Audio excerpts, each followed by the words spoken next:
Hello students, welcome and welcome back to my channel. आज हम discuss करेंगे आपके बीए बीकॉम सेकेंड ईयर की जो बुक है कंपल्सरी इंग्लिश की, उसका यूनिट नंबर 2 का टॉपिक नंबर 1। और आज का जो हमारा टॉपिक है वो है ए पजल ऑफ लाइफ, जिसको लिखा गया है H.W. लॉन्गफेलो के द्वारा या हेनरी वुडवर्थ लॉन्गफेलो के द्वारा। आज का जो हमारा ऐसे है या जो आज की जो हमारी पोइम है उसमें कभी जो है फ्यूचर के बारे में चिंता ना करते हुए प्रेजेंट में जीने की सलाह देता है। In this poem the poet underline the idea that life is short. He says that present is the only time the poet express his deep faith in a life of action. He says that present is the only time when we can act and make our tomorrow better than today. He does not agree with those who say that life is nothing but an empty dream. He takes life as reality. To make the tomorrow better than today, we must act in the present. We should not depend on the future because it is always uncertain.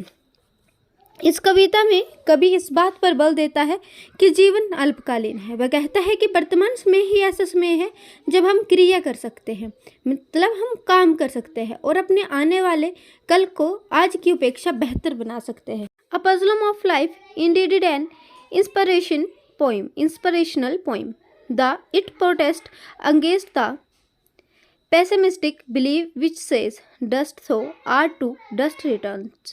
He says that we should not worry about the past because it is dead and gone. We must act in the present without caring for the result. He says that life is a result. He says that life is a result. He says that life is a reality. इस कविता में जो कवि है वो कहते हैं कि तुम धूल हो और धूल में ही लौट जाओगे। इसमें कोई संदेह नहीं है कि जीवन जो है वो निश्वर है, किंतु इसका ये अर्थ नहीं है कि हम अपनी आशाएं छोड़ दें, हम अपने जीवन का काम करने का तरीका, कार्य करने की जो शक्ति है उसको छोड़ दें। इसके विपरीत इस नश्वरता के कारण हमें यह प्रेरणा लेनी चाहिए कि धरती पर हमारे पास जितना भी समय है हमें उसका बढ़िया से बढ़िया जो है इस्तेमाल करना चाहिए। आगे बोला गया है, we must take it very seriously. The goal of life is not the grave but action. It is the body that dies, not the soul. The soul must always remain active. An inactive soul is as good as dead. Man has only a short time to stay on the earth, but he has a long way to go. The world a broad field of battle. In this battle, we should not behave like dumb, driven cattle. We should act like a hero. We should labor to make each tomorrow better than today. The poet says that we should follow the example of great men who lived a life of action. We can thus make our life sublime. We have only to learn to labor and to wait. Thus we can leave our footprint on the sounds of time. In other words, those who come after us can take a lead from us and make their life still better.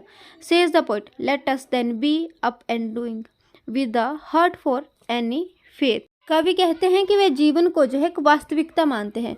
आने वाले कल को आज से बेहतर बनाने के लिए हमें वर्तमान में जो है वो काम करना चाहिए, क्रिया करनी चाहिए। हमें भविष्य पर निर्भर नहीं रहना चाहिए, क्योंकि भविष्य सदा अनिश्चित होता है। हमें अतीत के बारे में चिंता नहीं करनी चाहिए। लास्ट में कवि कहते हैं कि कवि यह कहकर हमें प्रेरित करते हैं कि आओ हम किसी भी भाग्य के लिए मन को तैयार करके उठे और सक्रिय हो जाए। Let us be up and doing with a heart for my faith. आगे बोला गया है, H.W. Longfellow has made us use of rich imaginary in this poem. A puzzle of life, the image used by him add to depth of meaning and the beauty of description. In the very beginning of the poem, he was the images of dream and slumber to describe the true nature of life and soul. Life, he says, is not an empty dream, and the soul is not something dead at slumber. The most telling images in the poem is that of sand of time. Time has been compared with sand.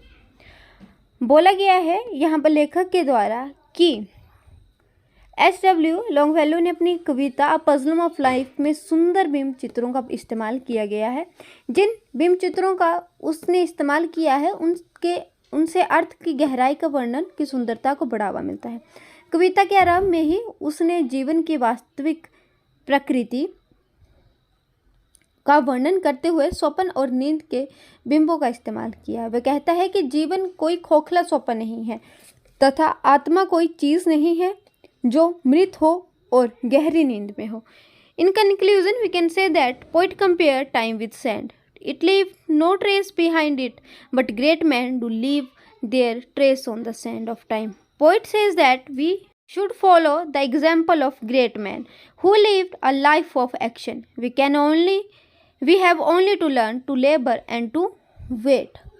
ये थी आपकी जो poem है अ पजलम of life, जिसको लिखा गया है Henry worth Longfellow के द्वारा। अगर आपके लिए मेरी वीडियो हेल्पफुल रहती है तो वीडियो को लाइक कीजिएगा और इस कंप्लीट बुक के नोट्स का लिंक जो है पीडीएफ के फॉर्म में आपको डिस्क्रिप्शन बॉक्स में या कमेंट सेक्शन में प्रोवाइड कर दिया जाएगा। प्लीज़ उसको भी चेकआउट करना ना भूलें।